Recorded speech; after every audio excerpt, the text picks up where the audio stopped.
अस्सलाम वालेकुम दोस्तों, कैसे हैं सब। उम्मीद है खैरियत से होंगे।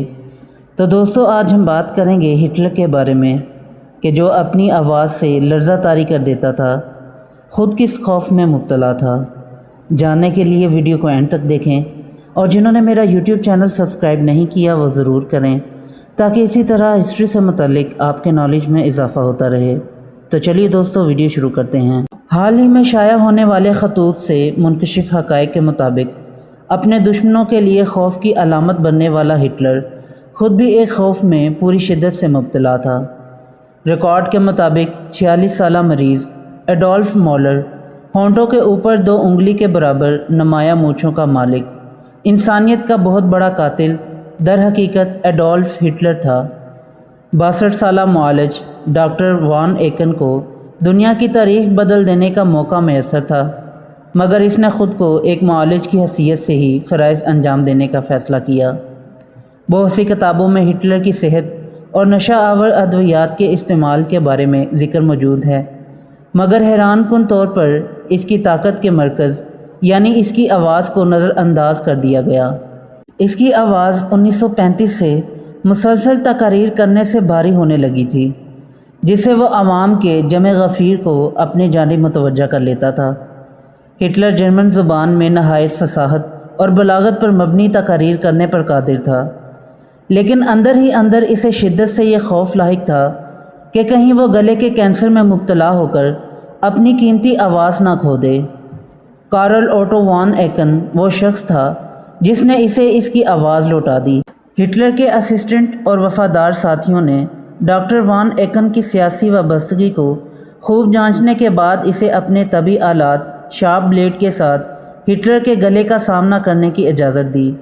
डॉक्टर वॉन एकन ने अपने कज़न को लिखे ज़ाती खतूत में कहा कि हिटलर के आवाज़ के गदूद का मायना पहली बार 15 मई 1935 को हुआ, जब इसने हल्क में कांटा लगते हुए महसूस किया। इस वक्त हिटलर को ये यकीन हो गया था कि वो शदीद बीमार है। इसने डॉक्टर से कहा, अगर कुछ गलत या बुरा है तो इसे अपने बारे में जानने की ज़रूरत है। डॉक्टर वॉन एकन ने अपने और हिटलर के दरमियान होने वाले मुकालमे तहरीर किए, जो ज़ाहिर करते हैं कि हिटलर ने कैसे इसकी तबी मशवरों के सामने सर झुका दिया था, और यूं डॉक्टर बाद में आने वाले 10 साल तक इसके साथ वाबस्ता रहा। हिटलर ने कहा, तुम कब से इलाज शुरू कर सकते हो?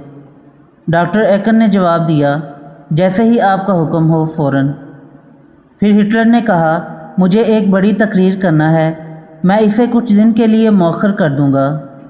डॉक्टर एकन ने जवाबन कहा, इन हालात में इलाज के बाद आपको हर सूरत अपनी आवाज़ की हड्डियों को कुछ दिन के लिए मुकम्मल आराम देना होगा।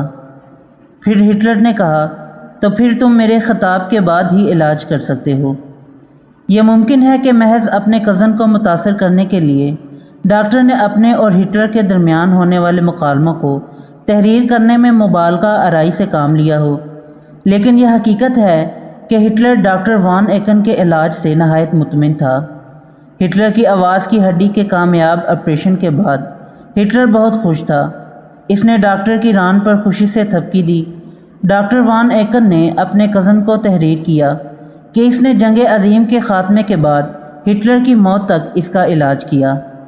जंग के ख़ात्मे के बाद अमेरिका के खुफिया एजेंसी ने डॉक्टर एकन से सवाल किया कि कौमी इश्तराकियत के बारे में इसकी क्या राय है, तो इसने जवाब दिया, मैंने यहूदियों पर बहुत हैबतनाक हमले होते देखे।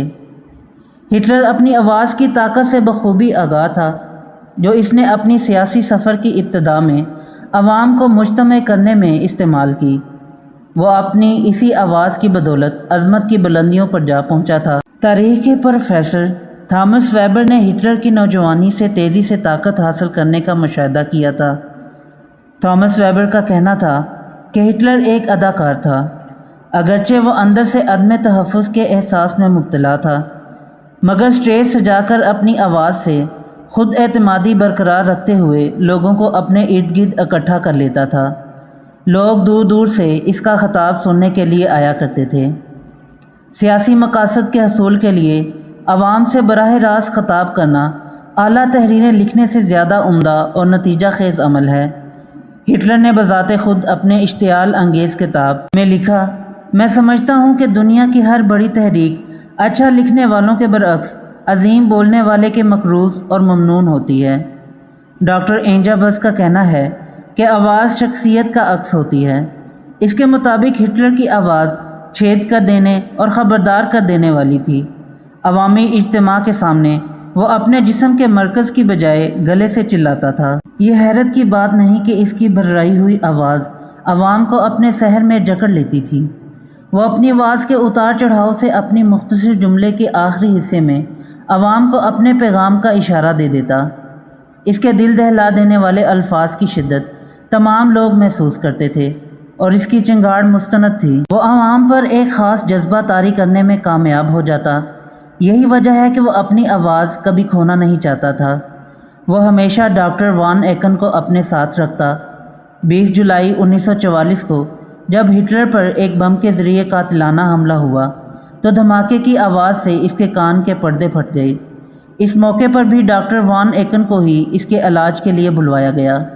اس نے 5 جنوری 1945 کو اپنے کزن کو خط میں لکھا کہ اس نے ہٹلر کی جسمانی اور ذہنی امراض کا علاج کیا تھا۔ ہٹلر قبل از وقت مر جانے کے شدید خوف میں مبتلا تھا، چنانچہ وہ ہر وقت بہت سے طبی ماہرین میں گھرا رہتا تھا۔